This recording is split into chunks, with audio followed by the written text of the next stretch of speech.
सभी का वीनू इंफोटेनमेंट में एक बार फिर से स्वागत है। आज हम एक नए परियोजना के बारे में जानेंगे जो कि काफ़ी अच्छा खासा चर्चा में है और देश के पर्यावरण के हिसाब से दूरगामी दृष्टिकोण से काफ़ी एक अच्छा इनिशिएटिव है जिसका चर्चा करना बेहद ही ज़रूरी है। फाजिल्का ज़िला है जो कि पंजाब में पड़ता है, उसका एक गांव है कोहारिन वाली। ये आज अच्छा खासा चर्चा में बना हुआ है और इस चर्चा में बनने का जो इसका कारण है कि यह एक वन क्षेत्र विस्तार का एक अग्रदूत बन गया है। आप सोच सकते हैं कि गांव जो है वो वन क्षेत्र का विस्तार कैसे बन गया। ये कोई रोड के किनारे लगने वाली पेड़ों की बात नहीं है, ये एक डीप फॉरेस्ट की बात हम कर रहे हैं। तो यहाँ पे एक इनिशिएटिव, एक यहाँ के जिला प्रशासन के एक अधिकारी थे जिनका नाम है सागर सेतिया, नाम याद रखिएगा, सागर सेतिया। ये एक काफ़ी इनोवेटिव अधिकारी रहे हैं जिन्होंने कि माय विलेज माय फॉरेस्ट एक कॉन्सेप्ट को शुरू किया। ये आज़ादी का जो 75वां साल चल रहा है, इसको मनाने के लिए इन्होंने ये निर्णय लिया जिला प्रशासन ने कि हम इस ज़िले में 75 गाँवों में 75 फॉरेस्ट डेवलप करेंगे। ये आइडिया कैसे आया होगा, इसको जानने के लिए आप ये जानें कि जिला प्रशासन ने जो ये काम किया हुआ है, ये 2021 ईस्वी में एक सर्वे किया गया था और सर्वे के आधार पर पता चला कि ये पंजाब का जो है ये वन क्षेत्र के हिसाब से सबसे खराब डिस्ट्रिक्ट है, क्योंकि यहाँ पे सिर्फ वन आच्छादन जो है वो केवल 1.3% है और इस वजह से यहाँ बारिश भी थोड़ी कम होती हैं। तो जिला प्रशासन ने सोचा कि क्यों ना इस क्षेत्र को वन विकसित किया जाए। लेकिन वन विकसित करने के लिए आपको सैकड़ों हजारों एकड़ ज़मीन की ज़रूरत पड़ती है। वो ज़मीन किसी भी जगह पे खेती के ज़मीन को आप नहीं ले सकते हैं। तो जिला प्रशासन ने जब यह विचार विमर्श किया कि कैसे इस जगह पे हम वन को विकसित कर सकते हैं, तो जिनका मैंने अभी नाम बताया सागर सेतिया, ये नाम याद रखिए क्योंकि he was the one who took this initiative. उन्होंने क्या किया कि माय विलेज माय फॉरेस्ट एक स्कीम की शुरुआत की। उन्होंने ग्राम प्रधानों से बातचीत की, जो पंचायत के मुखिया सरपंच होते हैं उनसे बातचीत की और उनसे ये रिक्वेस्ट किया कि आप सरकारी ज़मीन जो है उसको आइडेंटिफाई करके, जो ग्राम सभा की लैंड होती हैं उनको आइडेंटिफाई करके कम से कम 1 एकड़ ज़मीन वन विकसित करने के लिए चिन्हित कर हमें दें, जहाँ कि हम इस योजना को शुरुआत कर सकते हैं। और इस तरह से उन्होंने सभी गाँवों से ये कोऑर्डिनेशन किया और आपको ये जान करके हैरानी होगी कि सिर्फ एक ही साल में लगभग 25 गाँव में इस तरह का माइक्रो फॉरेस्ट, वर्ड याद रखिएगा, ये माइक्रो फॉरेस्ट है। माइक्रो फॉरेस्ट मतलब छोटे जगह पे डेवलप की हुई फॉरेस्ट है, उनको वो डेवलप कर चुके हैं और ये क्रम बहुत तेज़ी से वहाँ पे जारी है। सवाल है कि जो वन को जो विकसित होता है ये एक लंबी प्रक्रिया है और जैसा कि आप सभी जानते होंगे कि वन जो है किसी एक तरह के पौधों से नहीं बनता है और वन का मतलब होता है कि वो एक सेल्फ सस्टेनेबल होना चाहिए, क्योंकि इतने सारे पौधों को आप हर वक्त पानी देना, उसकी देख रेख करना, ये किसी के बूते की बात नहीं होती है। लगाना एक चीज़ है और उसको मेंटेन करना और उसको जंगल के रूप में विकसित हो जाना ये काफ़ी दूसरी बात है। तो ये इनोवेटिव, ये जो अधिकारी थे इन्होंने पूरी दुनिया का जो ग्लोबल पैटर्न था, ग्लोबल रिसर्च था, उनकी स्टडी की और स्टडी करने के बाद उन्होंने एक पद्धति है जो कहलाता है मियावाकी पद्धति। ये याद रखिएगा, ये जो मियावाकी पद्धति है ये जापान का एक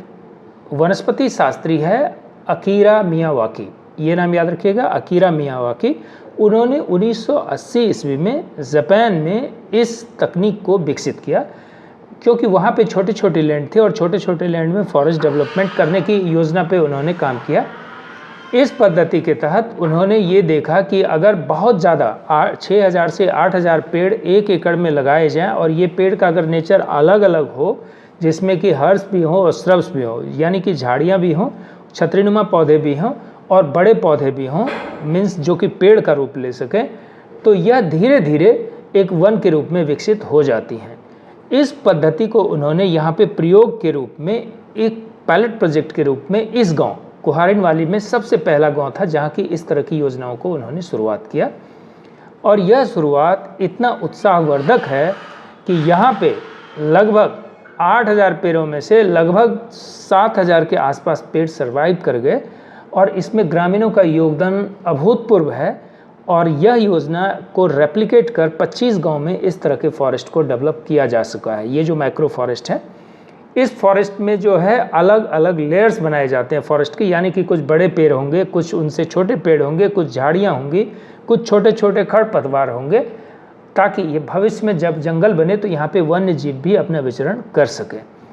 इसके लिए यहाँ जिन पौधों को मुख्य रूप से इसमें लगाए गए हैं उसमें है नीम है, जामुन है, अमरूद है, इसके बाद जाकर के अर्जुन का पेड़ है।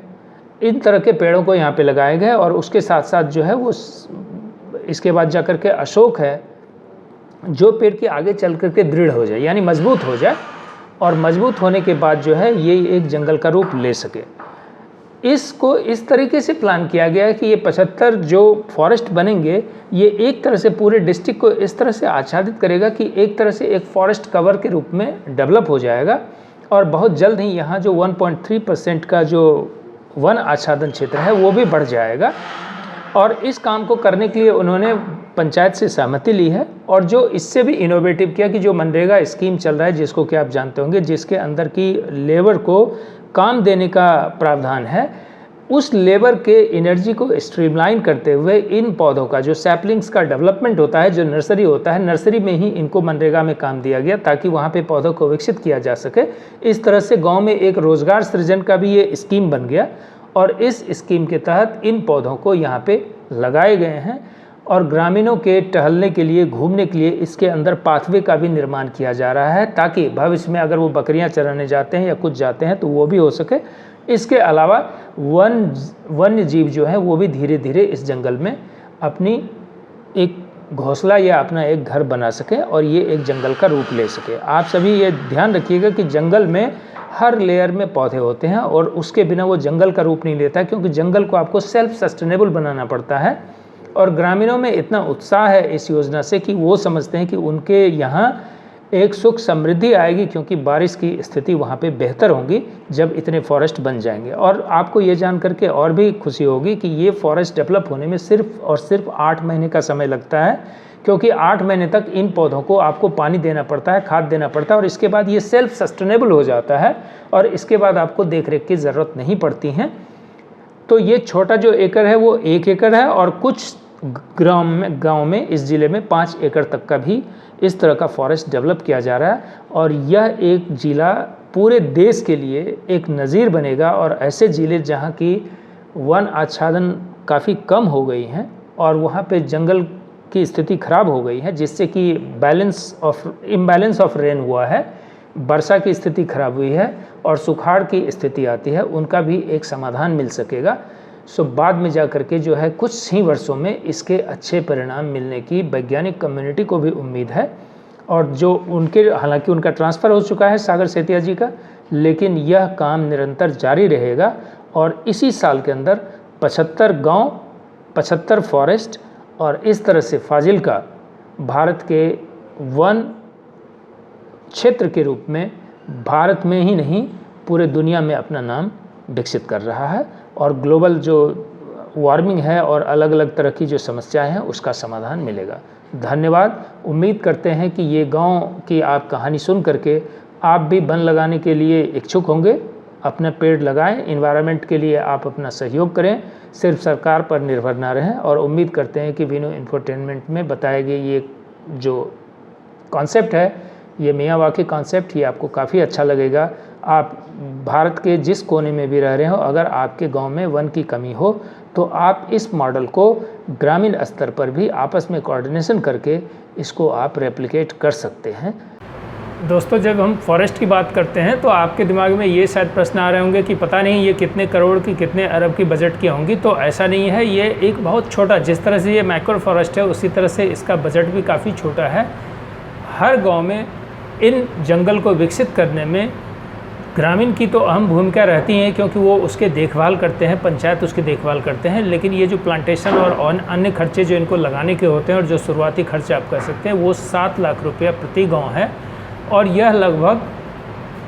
5 करोड़ रुपए का आप कह सकते हैं कि ये पूरे ज़िले का प्रोजेक्ट है, जिसमें कि 75 गाँव फाजिल्का का जो है उसमें इस तरह की जंगलों का विकास होगा।